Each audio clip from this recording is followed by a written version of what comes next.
The derivatives of functions with e to the x are generally pretty easy. Here's a simple one. Derivative of e to the 2x. Well, so since the derivative of e to the x is e to the x, then I basically just copy this function, e to the 2x, and then times the derivative of the exponent. So there's the chain rule. The chain rule applies here. That's 2, so I end up with 2e to the 2x. There we go. I hope that's not too high on the camera, but that reads 2e to the 2x. Okay, let's see. How about the derivative of e to the minus x squared? Okay, so we recopy the function, e to the minus x squared, and then times the derivative of the exponent. There we go. That's minus 2x. So again, the chain rule step is here. Minus 2x times the original function. So we get minus 2x e to the minus x squared. All right, it's getting a little cluttered over there. We'll do a couple more of these. How about the derivative of e to the sine x? Is that possible? Maybe. I gotta think about it. Let's see. Well, we would recopy e to the sine x and then multiply by the derivative of the sine function. Derivative of the sine is cosine. So I have e to the sine x cosine x. How's that? Here's one that does kind of show up in places. How about e to the minus x? I'll make it a little more interesting. Derivative of e to the minus 2x sine. We'll make it cosine. Let's make it cosine. I just did a sine. Cosine of 3x. There we go. So now I've got I got a product rule. I've got a trig function in there as well. This type of format, a function that looks like y equal e to the negative 2x cosine 3x, is going to look like something like this. Maybe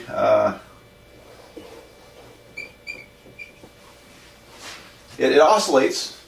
Cosine function oscillates up and down at regular intervals. I don't think I drew it terribly regular, but this part of it, e to the minus 2x, is actually a exponential decay function, and so this function is bordered by a positive and negative of this exponential function, and it oscillates in between due to the cosine. What would that be? How about a spring vibrating? You pull a spring down, it bounces up and down, and it just eventually comes to rest. And so if this is the time axis, and this is the amplitude of a vibration. So I have a spring, I pull it down, or maybe I push it up in this case, and let it go, and it starts doing this. So as time progresses, eventually the oscillation decays and just finally flatlines. Okay, vibration of a string would do that. Okay, if you, I don't know a whole lot about electrical engineering, but if you discharged a capacitor that stores AC current, that's what's going to happen. Okay, the voltage will leak out of the capacitor like that. So, my understanding of that. All right. Well, anyway, let's do the derivative, and I just want to give you a reason for that function, which is kind of interesting function. So I have a product rule. So first of all, the derivative of e to the minus 2x. That was a little sloppy there. Let me patch that up. Derivative of e to the minus 2x times the second function cosine 3x plus the second function times the the derivative of the second function times the first function, I'm going to write e to the minus 2x times the derivative of our second function, cosine 3x. All right, so that's the product rule. Yeah, I'm getting kind of low on the screen here, so let me make some room to finish this up. All right, so product rule. I don't know if you've may not have done a lot of derivatives in the past little while. So again, we're multiplying two functions: derivative of the first times the second, plus derivative of the second times the first. You know that, right? All right, so this ends up being, I'll go up here. This derivative is going to be e to the minus 2x times the derivative of negative 2x. So it's going to be literally negative 2 times e to the negative 2x times cosine 3x. Alright. And then I've got plus e to the minus 2x. And then the derivative of cosine 3x, well, derivative of cosine is negative sine, so it's minus sine 3x. But I also have a chain rule there as well. I have to multiply by the derivative of 3x. So it's times 3. Alright, so those are all the ingredients. And I can factor out e to the minus 2x. And what's left over would be, let's see, well, it's going to be minus 2 cosine 3x minus 3 sine 3x. Okay. Or, if you wanted to factor the negative out, minus e to the negative 2x, and we have 2 cosine 3x plus 3 sine 3x. I kind of like this better. Okay, take the negative out. Alright, so there's that derivative. And so a little bit of work. And I think I'll erase this and do a few more of these. Give you a lot of examples here to look at. Well, here's the derivative of e to the 1 over x. And, you know, we could write the 1 over x as x to the negative 1 power, if we wanted to. Okay, might make it a little bit easier. So, again, we always, when you take the derivative of e to a function, you first write down e to the function, e to the 1 over x, and then now I've got to multiply by the derivative of x to the negative 1, derivative of the exponent. And this ends up being e to the 1 over x minus x to the negative 2 minus x to the minus 2. I think this pen's finally run out of ink. Okay. And so we end up with negative e to the 1 over x over x squared. There we go. So did I do something kind of crazy there? You know, I drew this as e to the x to the negative 1. Well, that was the same as e to the 1 over x. So I kind of went back to this form for that part, in case that looked a little confusing. This would be e x to the negative 1 power, but that translates back to e to the 1 over x. And then we have the minus 1 over x squared. So there we go. I'm going to find a new pen. How about the derivative of x e to the x? What rule is that? Well, it's a product rule. And so derivative of x is 1 times the second function plus the second function times x. Derivative of the second function, derivative of e to the x is e to the x. Alright, so this ends up being, I can factor out e to the x, e to the x, parentheses, and let's write x plus 1. There we go. So, great. All right. Well, let's do the second derivative. So the second derivative of x e to the x is the. I haven't used this notation very much. That's second derivative notation. It would be the first derivative of e to the x parentheses x plus 1. Okay, so again, another product rule. Derivative of e to the x times x plus 1. That's e to the x times x plus 1. Okay, getting a little ahead of myself here. derivative of e to the x is e to the x times the second function plus the derivative of the second function, which is 1, times the first function, e to the x. And if we factor out e to the x, I'm left with this part, x plus 1 plus 1. So we end up with e to the x parentheses x plus 2.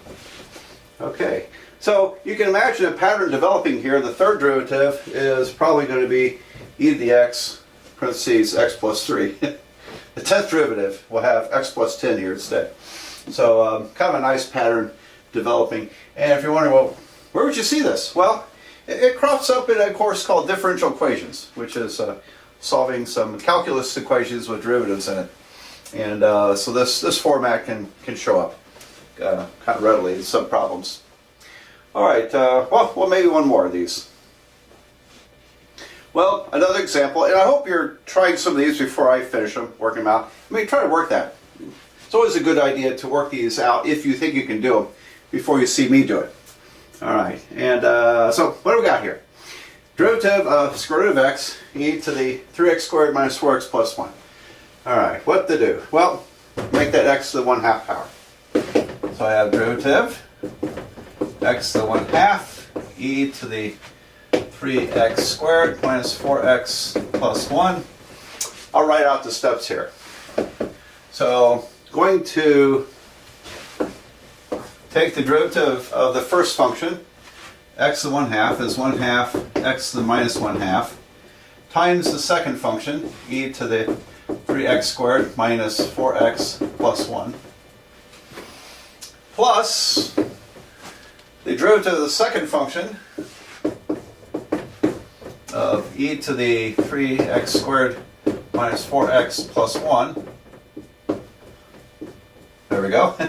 Times the first function, x to the 1/2. Okay. So, now it's a bit of work here. Now, that's a square root. And I kind of like to, if we start with square root, I kind of like to go back to square root. So, here, I'm done with derivative parts. I have e to the 3x squared minus 4x plus 1 over 2 times the square root of x, because x to the minus 1/2 goes down below as x to the positive 1/2, which is square root of x. Plus, okay, now that's a square root of x.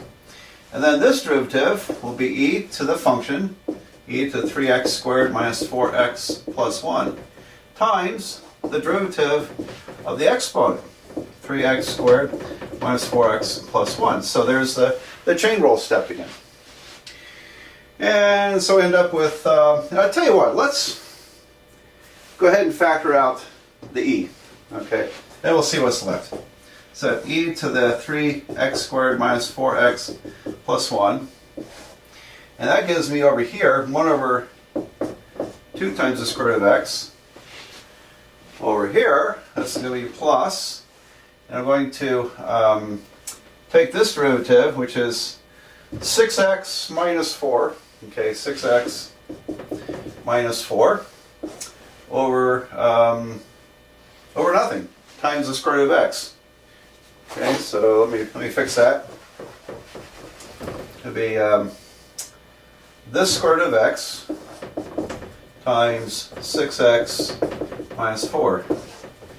Okay, and not too bad. So again, I factored out the e's. This is 1 over 2 square roots of x, and I have square root of x times that derivative, 6x minus 4. Let's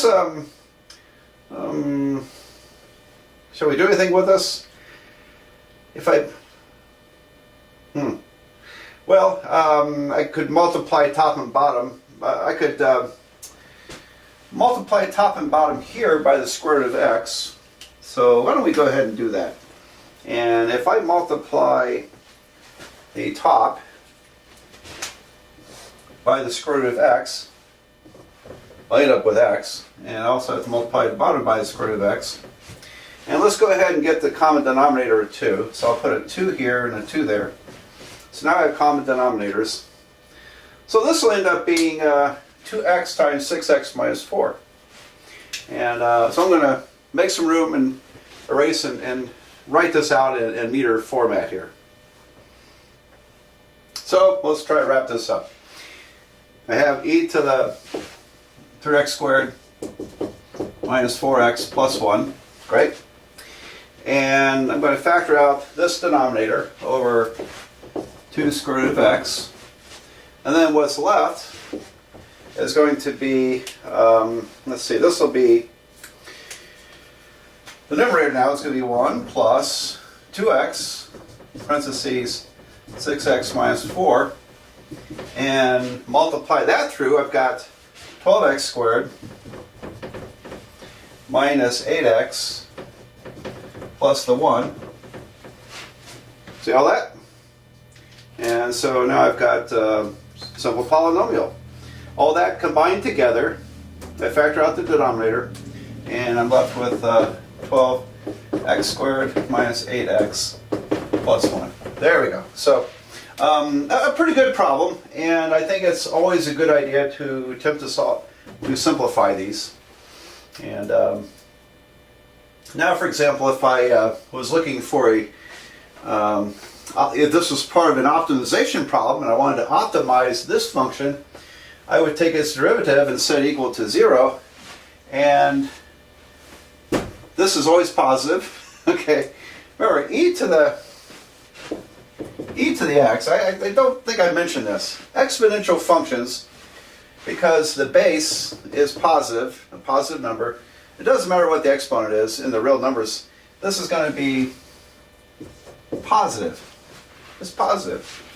And so if I was optimizing this function, set equal to 0, then this part is positive.